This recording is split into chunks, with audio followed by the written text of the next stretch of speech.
it is a victory for Hamas and for Iran if the administration changes its policy and starts pushing for a two-state solution right now. The Biden administration is so completely off base that it's bizarre. Hello, I'm Jonathan Tobin, editor-in-chief of the Jewish News Syndicate, JNS.org, and you're listening to Top Story, a weekly podcast where I analyze the most important stories happening in Jewish news around the world. Each week, I will break down politics, foreign policy, and culture to provide insights into what is going on behind the headlines.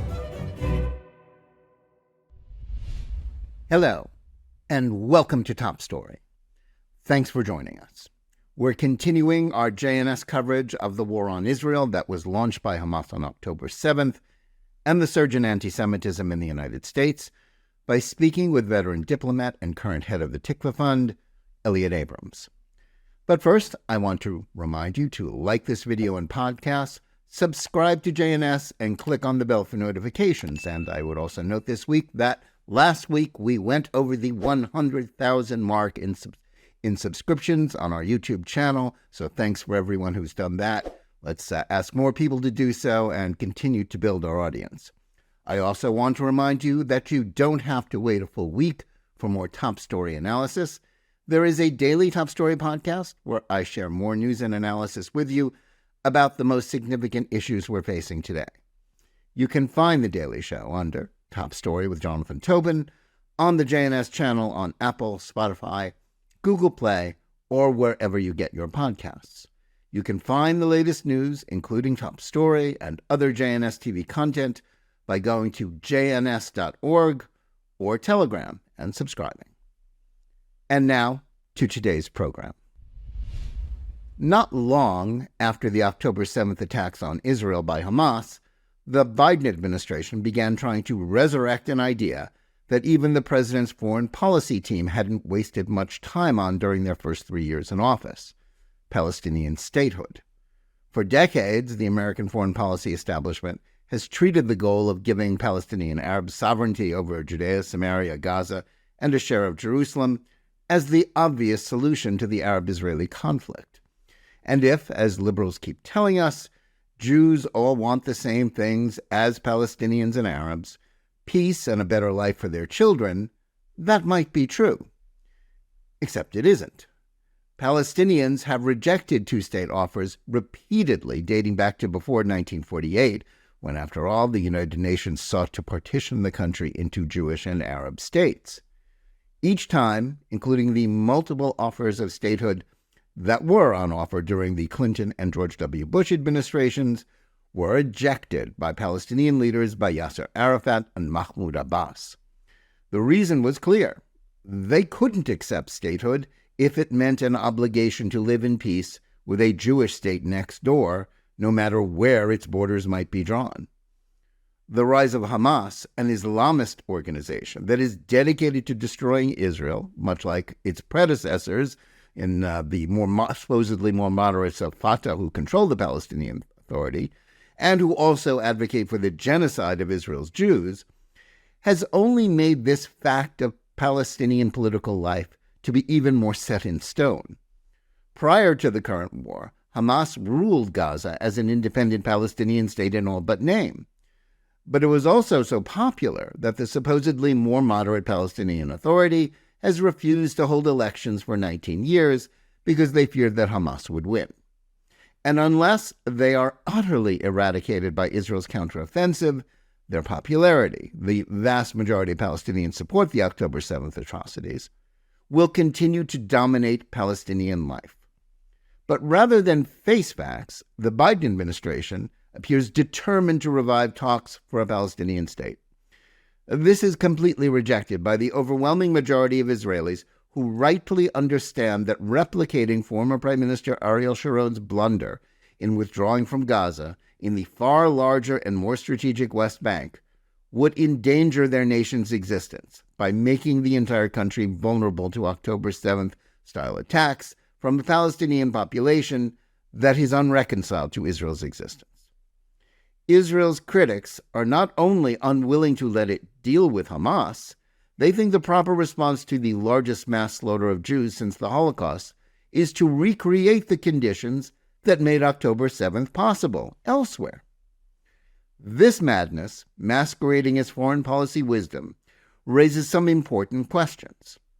Why are so many experts unwilling to think clearly about what Palestinians have repeatedly and quite clearly said their intentions are? Why do they stick to old ideas that have been repeatedly discredited? Why are their policy recommendations, which are treated as inherently true by Obama administration alumni who control foreign policy under Biden, all still predicated on the equally discredited notion that pleasing the Palestinians is the key to solving all of America's problems in the Middle East? And why do the same experts still refuse to understand that their policy preferences, which strengthen Iran and weaken Israel, undermine American interests? To discuss this, we're pleased to have with us a veteran diplomat, as well as one of the most clear-headed thinkers about Middle East issues, to discuss the war against Hamas and the plans for what may well follow its conclusions.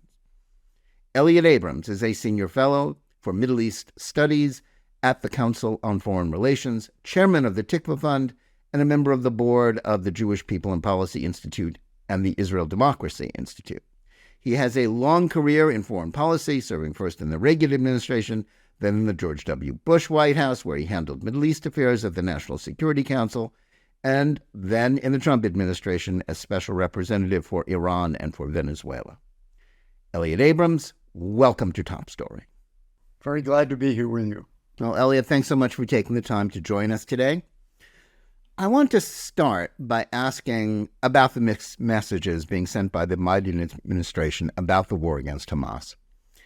If they are serious about wanting to eliminate Hamas, and that has been key to their hopes for a post-war peace process, why are they not doing everything they can to encourage Israel to go ahead and wipe out Hamas, but are instead seemingly focused on achieving a ceasefire, which they then promise to try to extend, in essence setting up a situation in which Hamas would survive and really clearly win the war? What's going on there? First, I'm not sure. There is an element, I believe, I think most people believe, that's domestic politics. That is, they think, you can sum it up in a word, Michigan. That is, people in the administration think they will lose Michigan, maybe they will lose other very close states, if there are close states in the fall, because of some American voters and leftist voters who oppose the policy of supporting Israel. So that's part of it. That would certainly explain a kind of mixed messaging. You say one thing to one group and another thing to another group, probably make both groups angry.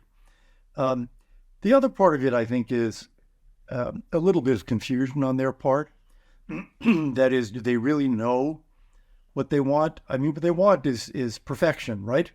They want Israel to eliminate Hamas through a kind of immaculate war, which would end today. And no one would get hurt, and no civilians would get hurt. And that's never happened in war and isn't going to happen. They keep putting more pressure on the Israelis to help civilians in Gaza. Whether they think there is a lot more that can be done, or they think that they should just be on the side of the angels and be, again, appealing to domestic audiences, it's hard for me to say. But there's certainly confusion in the messaging. Right. Good cop, bad cop, Yeah, well, obviously, they have been talking out of both sides of their mouths. But what should sensible Americans be hoping will come out of this war? I mean, what are American, and let's sort of just put it in an American perspective. What are Americans' interests in the outcome here? We oppose terrorism and terrorist groups such as Hamas, and we oppose the Iranian effort at hegemony in the Middle East. Iran is a self-declared enemy of the United States and of all our friends in the region. It's the most vicious and disruptive power in the region. So what we should want is a defeat for Iran and its proxies. And they include the Houthis, they include Hezbollah, they certainly include Hamas. We should want our friends to emerge stronger. Our friends meaning this kind of informal alliance that includes Egypt and Jordan and the Saudis and the Emiratis and Moroccans and Israel. So we should want this war to end with a Middle East in which Iran's proxy is weaker, Israel's enemy is weaker, Hamas is destroyed as a government and a military force, and as a group that can threaten Israel or anybody else. Well, that's pretty clear. Now, a lot of the smart people, and you tend to associate with the smart people, you're at the Council of Foreign Relations, the wise men of American foreign policy, have said from the start that Hamas is an idea. It can't be defeated. People like Richard Haas, people, a lot of sort of the establishment. Are they wrong, and why are they wrong? Well, I guess, a somewhat flippant but also serious reply would be, how about destroying Nazism as an idea? We once did that. They're not wrong in the sense that Hamas is part of the Muslim Brotherhood, which is, 100 years old, and there are a series of ideas behind it. What's wrong with their thinking is that we are opposed to the ideas, but that's not the problem. The problem is when the ideas become murderous and they kill and they rape and they maim and they torture. And that is what happened in the case of Hamas. If we want to diminish the power of that idea, the attractiveness of that idea, the way to do it right now is to help Israel defeat Hamas on the battlefield. Obviously, a loser is going to have a lot less attractiveness than a winner. So I understand the statement that you can't militarily kill an idea. There is a good deal of truth to that. It's not entirely true. But it doesn't matter, because that's really not what the Israelis are trying to do. What they're trying to do is protect themselves. They're trying to protect the citizens of Israel so that they can live in their houses in Israel safely. And that has nothing to do with killing Hamas as an idea. That has to do with the destroying Hamas as the government of Gaza and destroying it as a capable army built by Iran. And that's all doable. Right. Now, in terms of how this is playing in the United States, you alluded to a couple of moments ago about Biden's fear of losing Michigan because of Arab American voters who are angry about his support for Israel, and many of them may well not vote for him in November because of that. And some on the far left may agree with them, just for the sake of, better to have a Democrat lose than to have a Democrat support Israel. And that's led some on the left to already begin blaming Israel for a Trump return to the White House. But do you think appeasing those voters would actually help him win? Or is this actually sort of a circular argument on the left, and there may actually be far more voters to be lost in the center or among pro-Israel sectors of the United States because of pressure on Israel? This is not my field, right? I'm a foreign policy guy, but it seems to me that the arguments being made here. Well, I should add that, what this has shown is that the foreign policy people have gotten involved in domestic policy. If no other reason, that I think the number two person of the National Security Council, where you have worked, was sent to sort of bend the knee to the mayor of Dearborn, Michigan, to assure him that Biden wasn't being too pro-Israel. Well, let me, just to comment on that. I was in the White House. That is, I was a member of the National Security Council staff in 2004 when President George W. Bush ran for re-election. And nothing like that happened. We at the NSC were told there are a lot of people going to be involved, including in the White House, people like Karl Rove, in the president's re-election. You are not. The NSC staff has nothing to do with the president's reelection. Stay away. So I was very surprised to see Jonathan Feiner, the Deputy National Security Advisor, sent out on an, obviously 100% political task. And if one could argue that, well, if it weren't an election year, what's wrong with speaking to constituent groups? But it is an election year, and that was obviously had nothing to do with foreign policy. So I think that was a mistake, and it is the kind of mistake that, had it been made by a Republican administration, would have led to all the, great and good. The New York Times would be screaming in its editorials about this new violation. Anyway, I don't, on the merits of the question you raise, I don't see it. That is, how many voters are there really who next November, when the Democratic Party says to them, you will be responsible for Donald Trump returning to power, how many are really going to stay home or vote for a third-party candidate in states that matter? I've seen analyses in the last week or two that suggest that notion that, this will cost you Michigan, is unsophisticated and really is just an argument it's an argument against supporting Israel. That's all. Let's talk for a minute about the administration's post-war plans, if we can jump to the end of this war whenever it happens.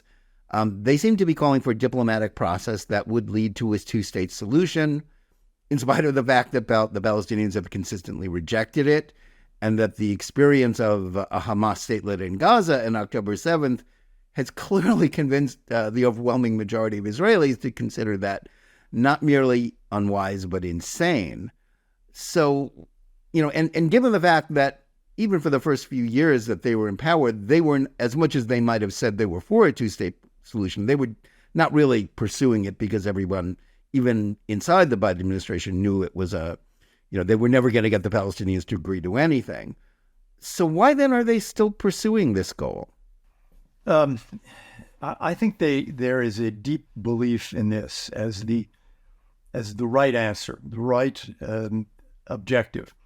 I think that it is, for example, deeply in the DNA of the State Department and of particularly the Near East Bureau.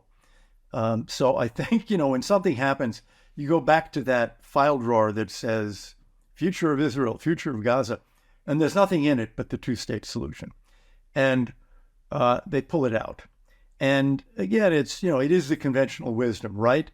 In the American foreign policy elite, everybody understands this is the right answer. Now, I think it's nuts right now for a variety of reasons. The first is that, as you just said, Jonathan, they weren't saying this prior to October 7th.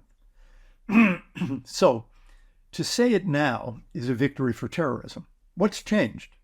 I think this is a very important matter, that it is a victory for Hamas and for Iran if the administration changes its policy and starts pushing for a two-state solution right now.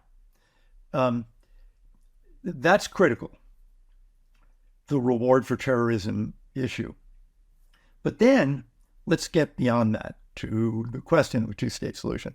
We even heard Secretary of State Blinken use the phrase irreversible and time-bound path to a two-state solution. Now, that's really new in the last 20 years. That is, if you go back to the Bush administration, George W. Bush, there was a call for a two-state solution at the end of a road that was wholly conditional. There was the roadmap, but the roadmap was completely conditional.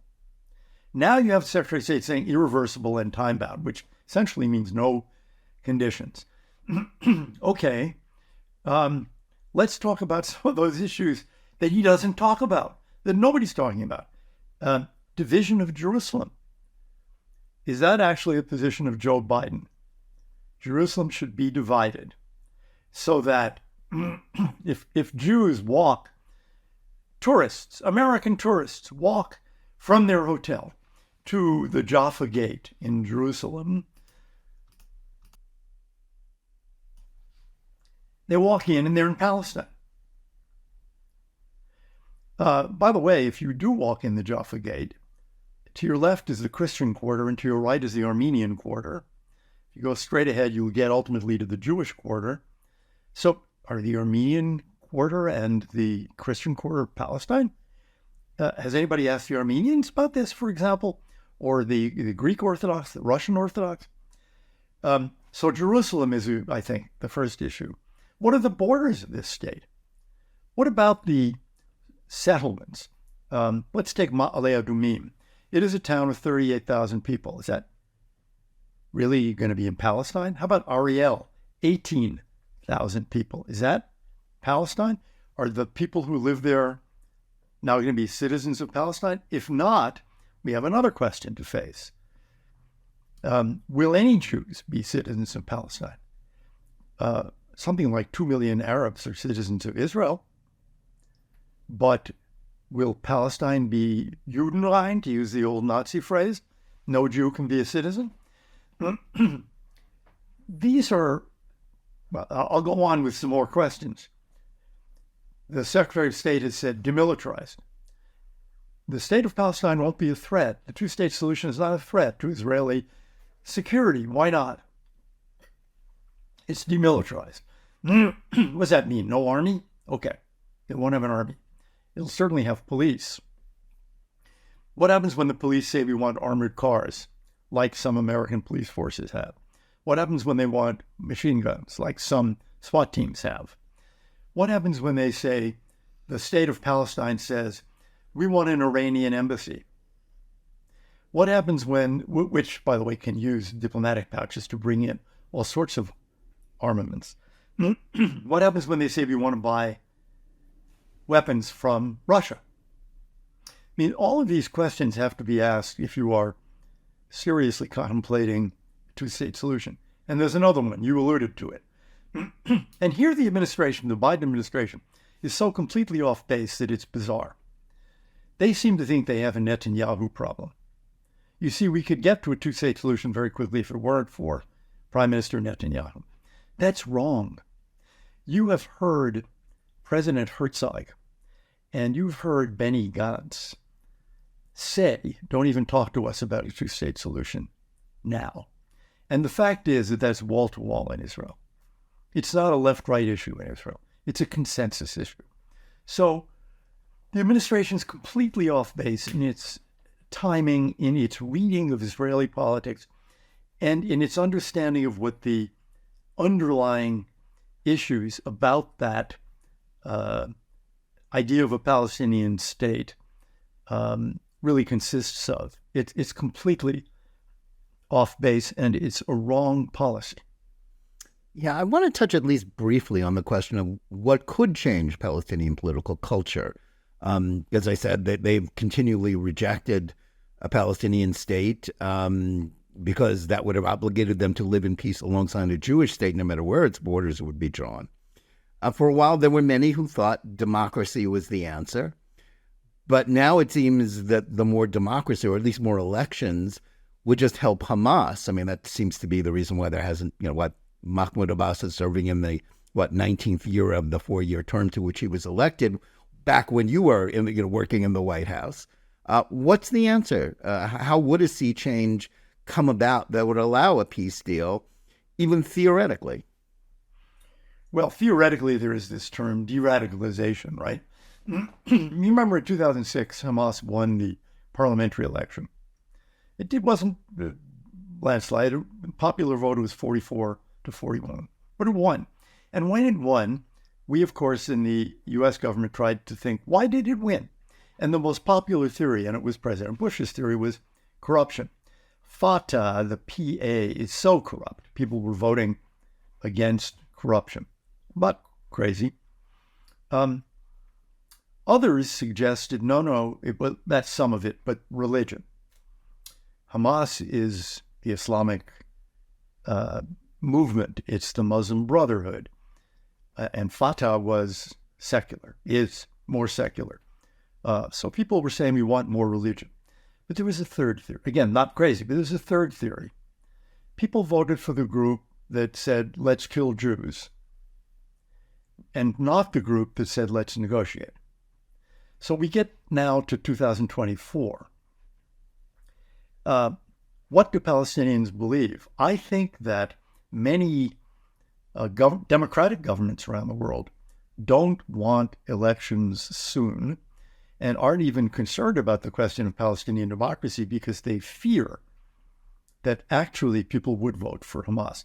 And, opinion polls, well, they were all over the place, but many of them suggest that because of the incredible unpopularity of Mahmoud Abbas and the Palestinian Authority, Hamas would win an election. Even if it doesn't win, suppose it only gets 45% of the votes, then it has a significant place in the Palestinian parliament. So then you would be creating a state that is dominated by or has a gigantic minority of people who believe in war with Israel, in destroying Israel.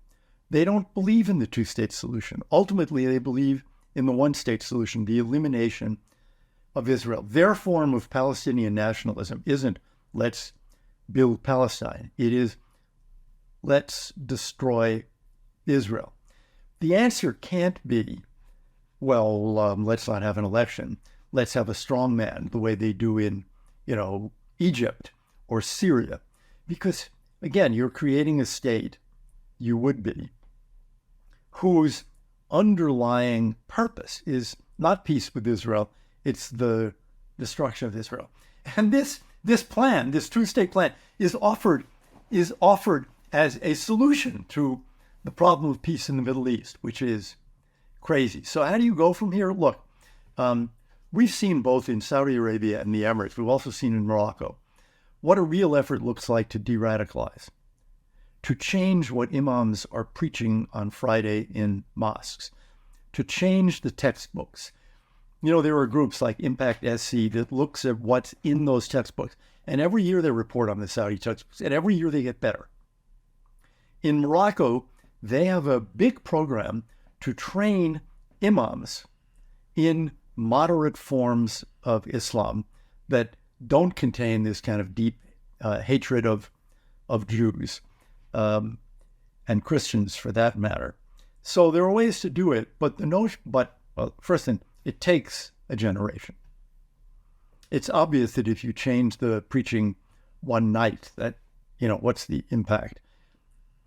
Hamas has had a generation, and it's going to take another generation at least to undo the teaching of hatred that has been in those schools in Gaza and in many respects in the West Bank. Remember, it's in the West Bank that we see not only the pay for slay money for people convicted of acts of terrorism, it's the naming of schools and public plazas and public buildings after convicted terrorist murderers. All of that has to change, and it doesn't change overnight. Right. Now, part of the sort of preparations clearly for this post-war push for Palestinian statehood seems to be a decision by the administration to go after settlers and settlements, and the question of that Israel's government is too right-wing and too pro-settlement. You have some history with the question of American attitudes towards the legitimacy of Jews living in Judea and Samaria. This was part of the discussions that led to the withdrawal from Gaza by Ariel Sharon, a decision that in retrospect probably isn't going to stand up very well in history because of October 7th, if nothing else. Is this the right way to go? I mean, it can actually, because number one, the number of Jews living in Judea and Samaria are now, in the hundreds of thousands. Yeah. Their withdrawal is, it's hard to imagine how that actually happens, whether politically or just how it could be accomplished, especially given that would mean, you're creating a Judenrein Palestinian state if that was what was on call. But is this a productive way for America to pursue foreign policy or peace in the Middle East? No. First, a word about Gaza, 2005, Sharon. I don't think that was a mistake. That is, you had a very large portion of the IDF tied down, protecting 7,500 settlers among 1.5 million at that time, roughly, Palestinians. I think the error that Israel made was permitting from then to now this fantastic buildup of Hamas. Sharon said when they got out, summer of 2005, if there's anything coming from Gaza, one rocket, one missile, we'll strike back very hard, we'll crush it, but he didn't do it. And if you look at those first few months, there were attacks on Israel from Gaza, and the Israelis really didn't do anything. Now, this was a difficult period. Sharon had a stroke. It was the following January, I think he had the second stroke and went to a coma. Nevertheless, and then Olmert came in. The government of Israel, Sharon, Olmert, permitted, and then Netanyahu, permitted this vast buildup to happen. And they didn't put their foot down on day one and say, no, we told you about this. This is not going to happen. I don't think there's 1%, literally, well, I won't say literally, maybe there's 2% support in Israel for going back to settle in Gaza, and I don't think that's a wise move. On the West Bank, first of all, the Trump administration, as you know, we said settlements are not per se illegal. In the Bush administration, our view was summed up in the phrase, build up and in. That is, the policy was that ultimately to create a Palestinian state. Therefore, we were opposed to Israel taking more land for settlements in the West Bank. The people who were there were going to stay there. In President Bush's famous 2004 letter, he said that the borders are going to change. And there are new facts on the ground, new realities, his word, new realities on the ground. But we didn't want the settlements to spread physically. So you could build more, sure, but you'd build up and in. And this is what's been happening. I actually think if you look at Netanyahu's record, it's been support for building up and in rather than, the hilltop youth and new little settlements everywhere. And for that reason, many in the settler movement have not supported Netanyahu, have not liked Netanyahu. And the notion that, his years have been years in which there has been spectacular pressure to build new settlements everywhere, I think that's not right. But certainly in the major blocks, and Ariel and Ma'ale Adumim are examples of this, and the ones even in and around Jerusalem, Israel has favored, under Netanyahu, has favored new construction. My view is that it is, first of all, it's just not realistic to think that all of those people are going to leave. From the Israeli point of view, as you know, when you talk to an Israeli who works in Tel Aviv, you frequently, I will ask, where do you live? And particularly if they're younger and have less money, they may well live in a, quote, settlement beyond the Green Line. Why? They were able to find a place to live that's cheaper. Maybe the family was expanding. They needed another bedroom, and they couldn't afford it 5 minutes from the office in Tel Aviv. So they moved east. From the average Israeli point of view, those are not some kind of Wild West settlement. That's not some right-wing conspiracy. That's not the extremist youth. That's a town. That's a bedroom community. And those are not going anywhere.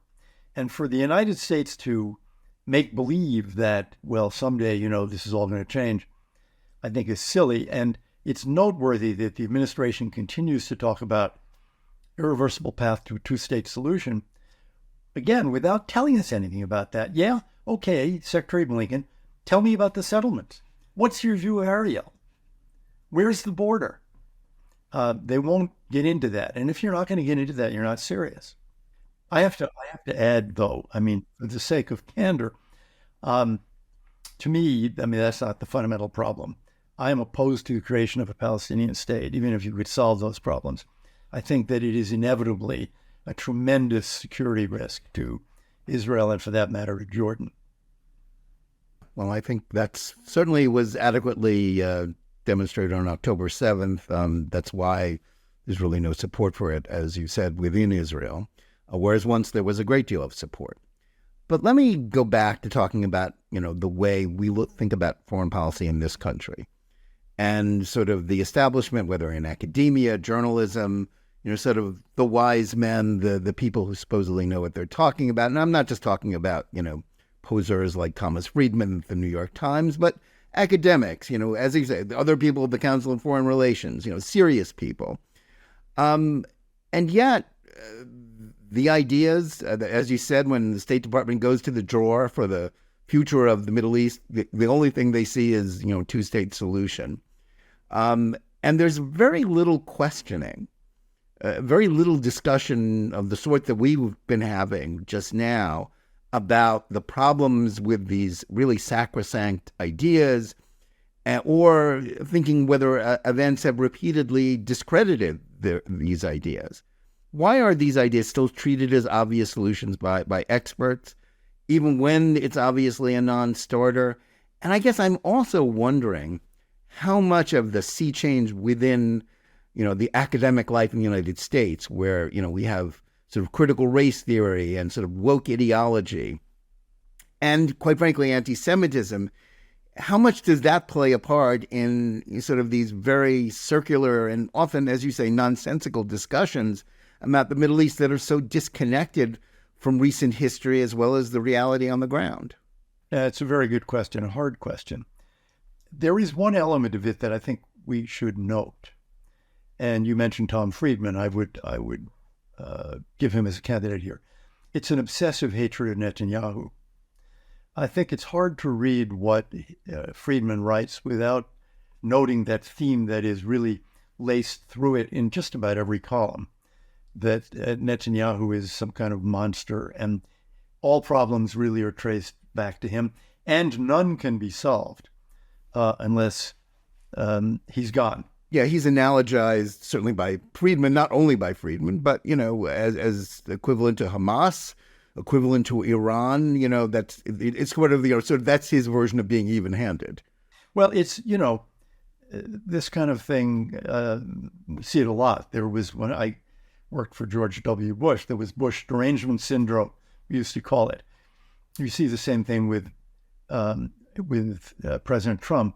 You see it a lot, I think, nowadays. More, it seems to me, than was true for several decades. So the Bibi thing is the hatred of Netanyahu is part of it. But I think you're onto something, that the hostility to Israel is increasingly visible, and hostility to Jews. Put aside for a moment the anti-Semitism on campuses, just the anti-Israel part. The example I would give you is Foreign Affairs, the magazine, which in the current issue has, which covers about the Middle East, has 3 articles at start, and all 3 basically are attacking Israel. And you'd think an editor would say, well, balance, we got to have a 4th article that's, pro-Israel. That or at least just talks about October 7th in a way that... No, absolutely not. There's right and there's wrong. And there's a new Foreign Affairs article by a guy from Breaking the Silence, a left-wing group in Israel. But so this is like the New York Times, right? They've got a position, and it's, in Israeli terms, quite far left, pre-October 7th. Now it's even more of a minority leftist position in Israel. It doesn't matter to them. And part of this, I think, it's a lack of seriousness of engaging with the real world problems that Israel faces. Well, why is that? I have to come back to where you started in the question. It's a deep and pervasive hostility to Israel And, I think students on campuses around this country are learning that's inseparable from a good deal of anti-Semitism. Yeah, that's obvious. I think that's obviously true.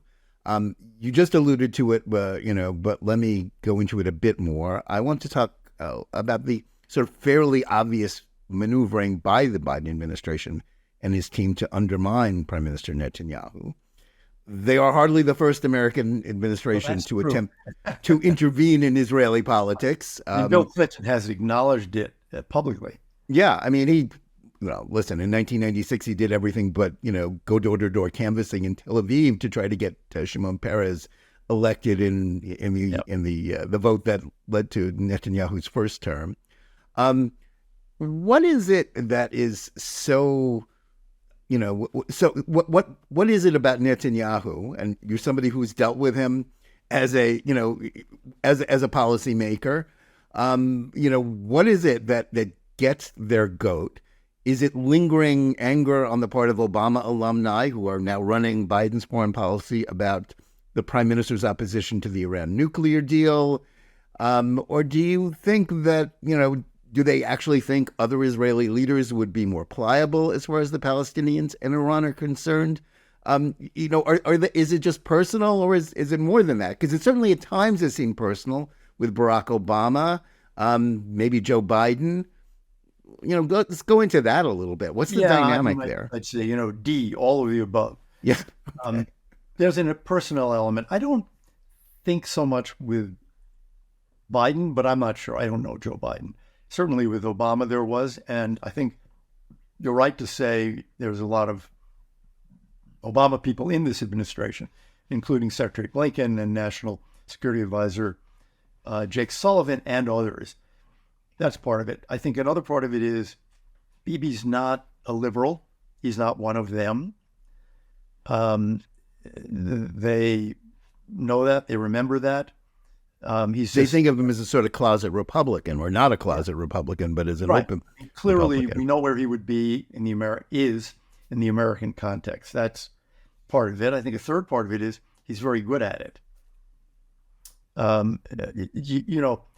He has an influence here. If you think, for example, this administration is making its peace with Giorgia Meloni, who in Italy, Prime Minister of Italy, who comes from a right-wing party, and when she was running, people said, it's fascism again. Now, she was just here, really days ago, visiting the president, and peace reigns. Why is that? I would argue that it's not just her policies, it's that her policies don't have any impact in the U.S. They don't matter here. They're not part of the discourse here. Voters here don't care what she says. They never heard of her. It's not true of Netanyahu.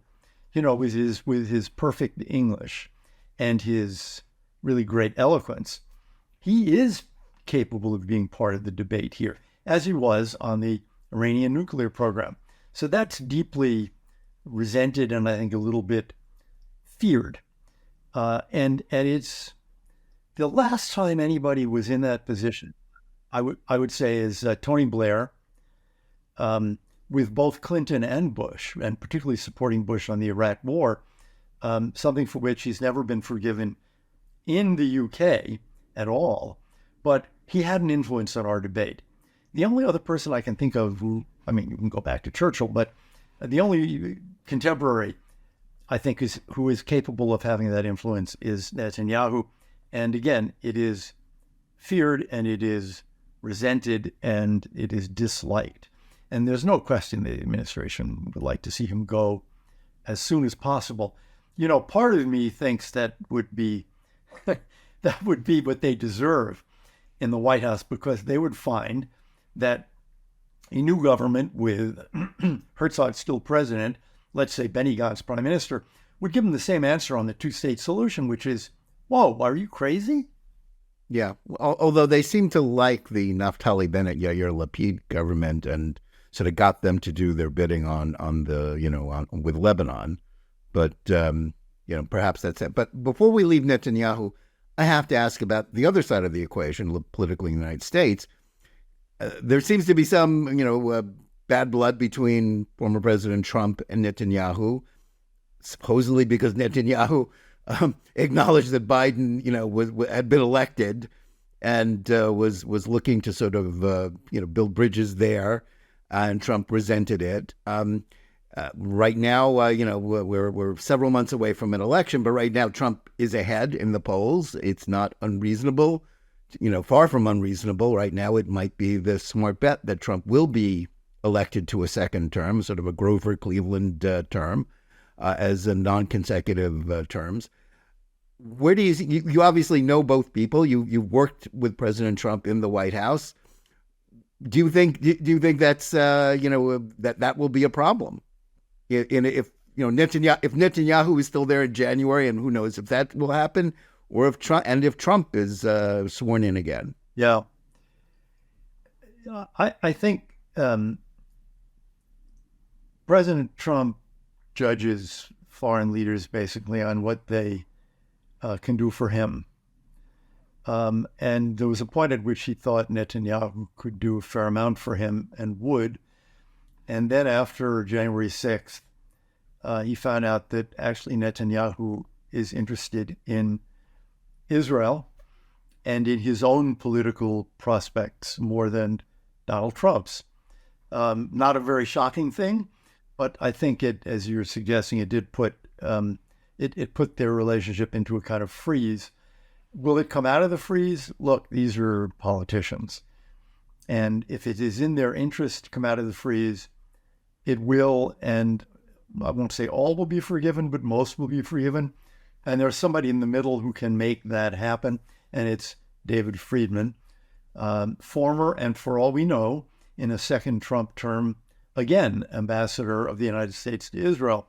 He's very close to both men, probably closer to both men than anybody else I can think of, and in a position to help that happen. So I'm not worried about that, and I think if you think of it from a policy point of view, there's very good reason to think that they would be along the same lines. So, Jimmy Carter used to say of all sorts of people, he's my very best friend. Foreign leaders are rarely really friends. They have political interests of their own. They have national interests that they have to protect. Sometimes they get quite friendly, and I would say Blair and Clinton did, and Blair and Bush did, and Reagan and the late Prime Minister of Canada, Mulroney did. It happens, but it's not that common, really.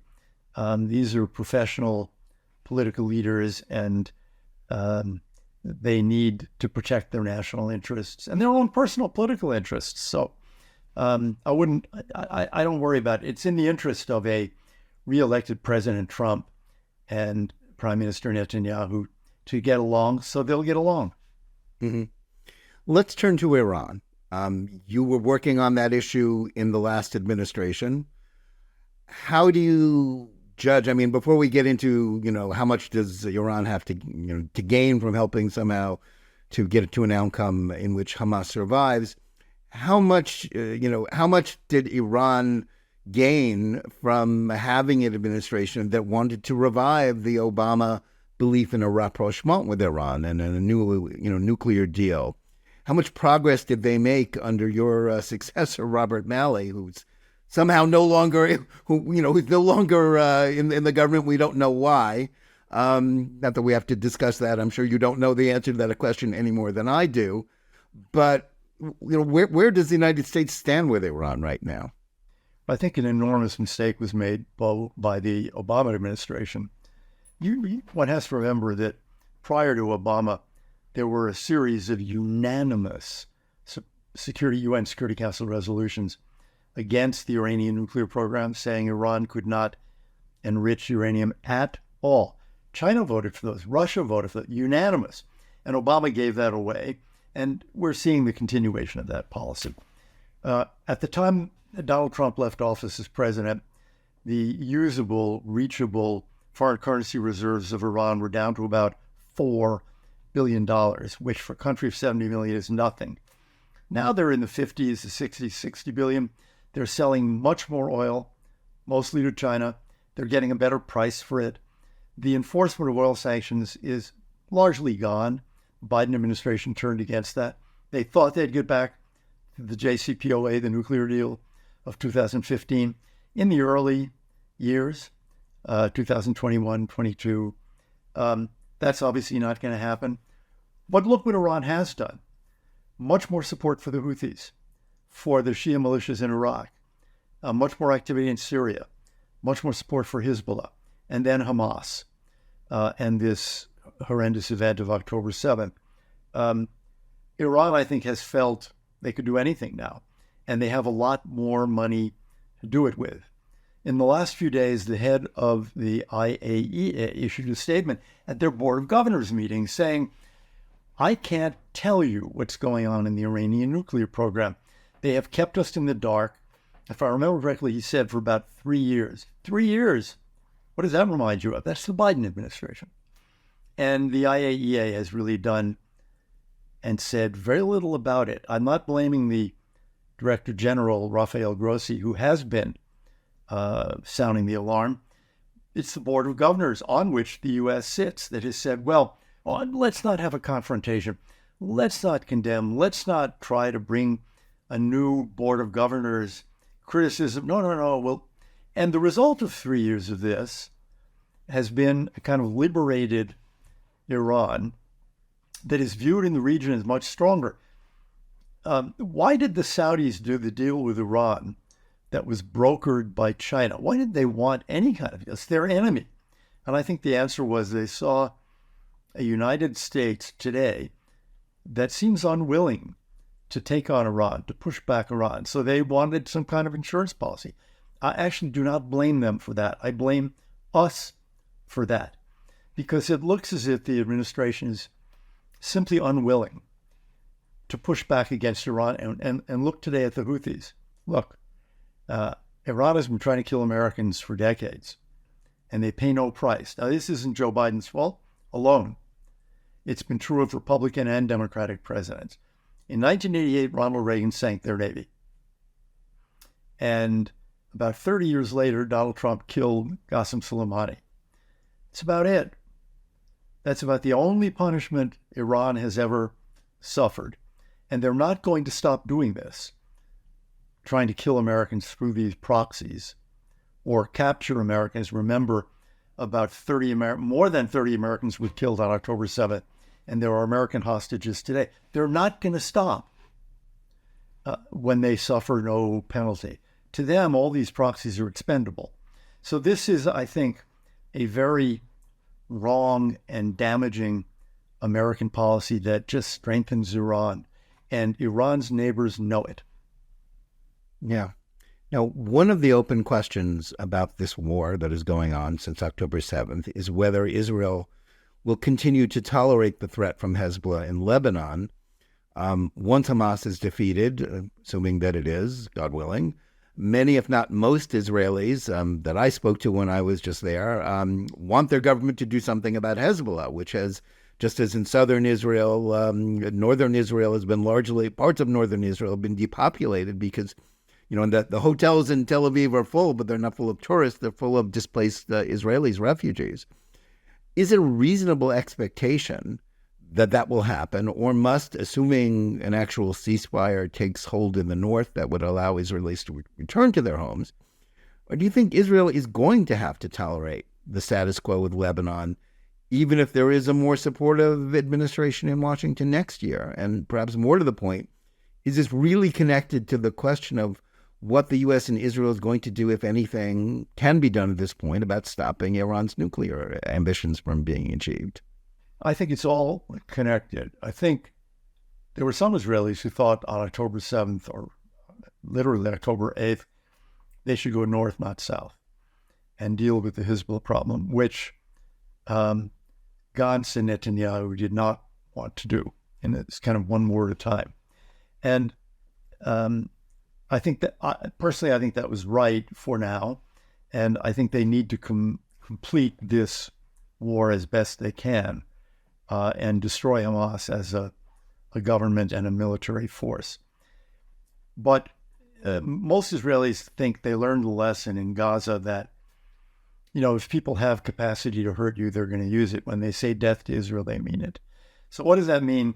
I think it means that ultimately a confrontation with Iran or Hezbollah is coming.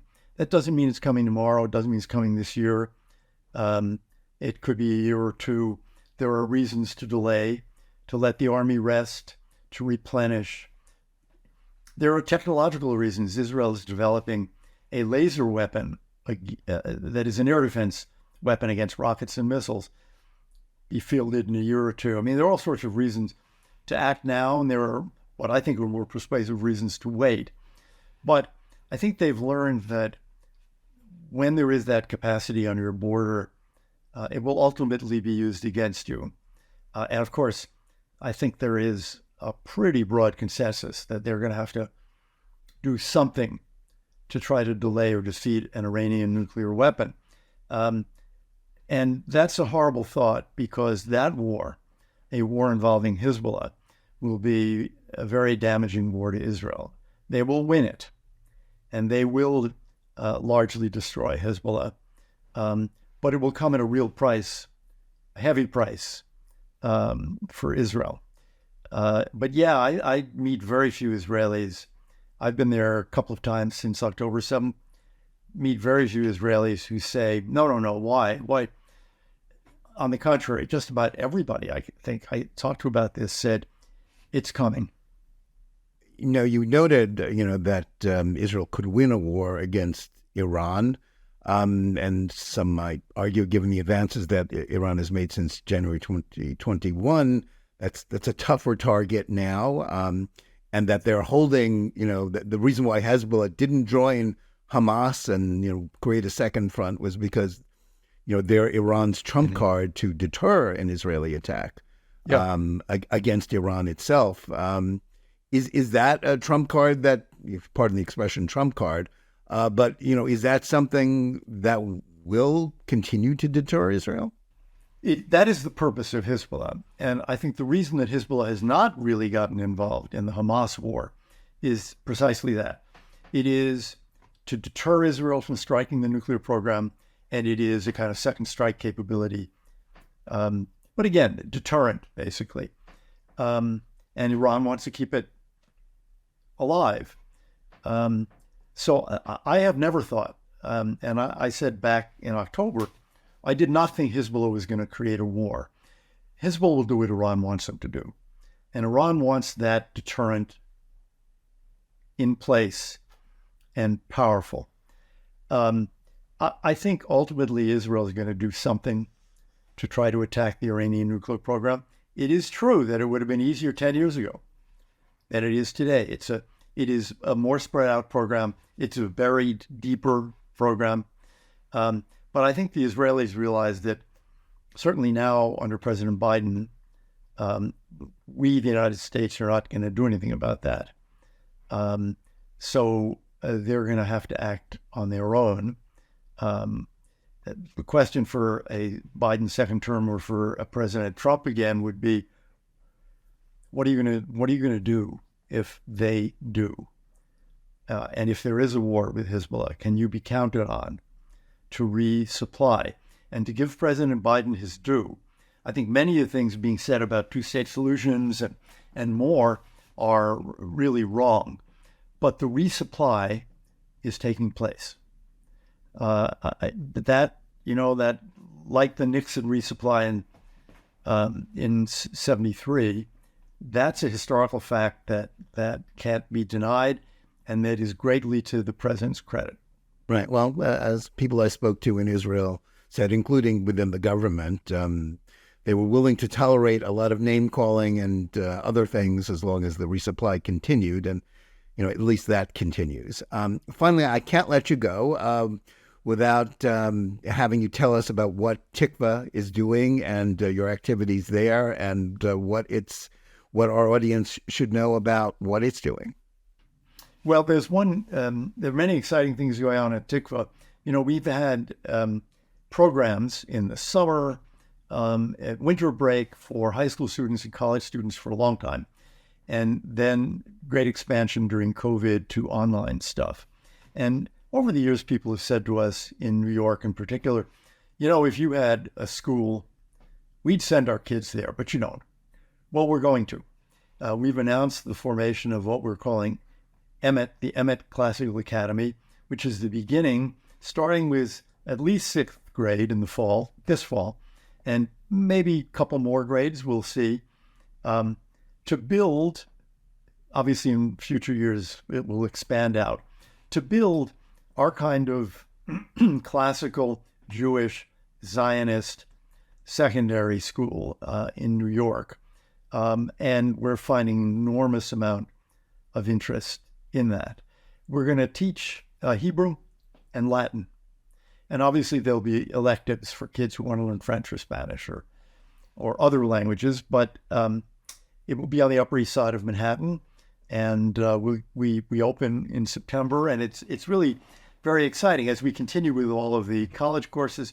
We have a gap year program in Israel, and if you go to take a look at the courses by Rabbi Meir Soloveitchik and Ruth Weiss and others. We're doing one right now with the Rabbi Sachs, Jonathan Sachs Legacy for Parents and Children together on Sundays.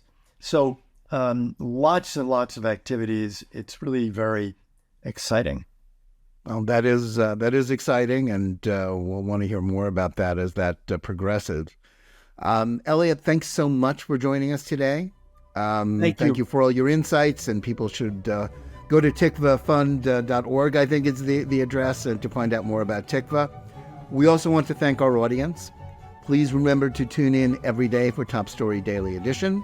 And whether you're listening to us on Apple, Google Play, Spotify, or any of the other podcast platforms, or watching us live on Facebook or Twitter, or on the JNS YouTube channel, please like and or subscribe to Top Story, click on the bell for notifications, and give us good reviews. Please write to us at editor@jns.org and let us know where you listen or watch the show and what you think about it. And remember, keep reading and thinking for yourself, and we'll see you again next week.